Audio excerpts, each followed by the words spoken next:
First at 5, the effort to reopen Muskoge's Bacone College. After almost going up for auction last year, nearly all of its students and faculty had to find another college. Now, nearly a year later, 2 News Oklahoma's Steph Manchin checks back and finds there is still a dedicated team of leaders doing everything in their power to get students back on the Bacone campus. We're going to get this place up and running again or die trying. Over a century of Native American tradition sits preserved on this campus like a time capsule. Board member and now president Leslie Hanna is one of the few leaders left taking care of the nearly 120 acres. I treat this place now almost as if it's my home.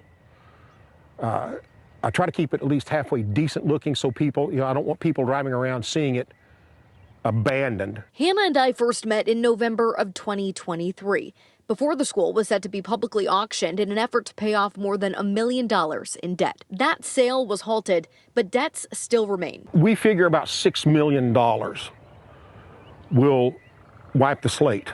But in the grand scheme of things, for an institution like Bacone, $6 million really isn't astronomical. To hold off any additional forced sales, the board entered Bacone into bankruptcy. In the meantime, they are being proactive, auctioning off chunks of vacant land to pay off what they owe, already making a few sales. It's not as big as I had hoped for, but it is a decent sized amount of money. Probably about a third of what we owe the major creditor, but I still have to hold some of that back to operate on. Because Hanna isn't doing all of this work for nothing. I would like to try to bring a limited number of students back on campus fall of 25.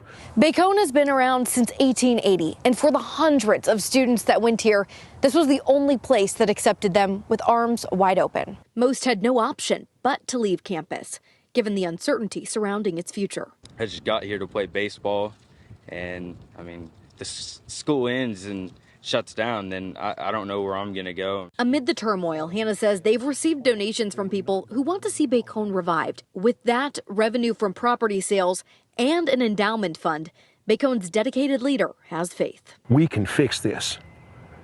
And if people would believe in it half as much as I do, we can really fix it. In Muskogee, Steph Manchin, 2 News, Oklahoma. Now, before they can welcome students back, Bacone must find a partner institution because when administrators declared bankruptcy, the college was stripped of its accreditation. More jobs are coming to Veneta thanks to an expansion of their industrial park spanning 170 acres. The state had $250 million to be used for economic development in rural Oklahoma. Veneta got nearly $1 million to expand their existing park north of downtown. The city's seen interest in development recently, including a push to build the American Heartland theme park and resort. We told you in October that project's been delayed, but it is not stopping Veneta from working on other projects with businesses ready to come to the area.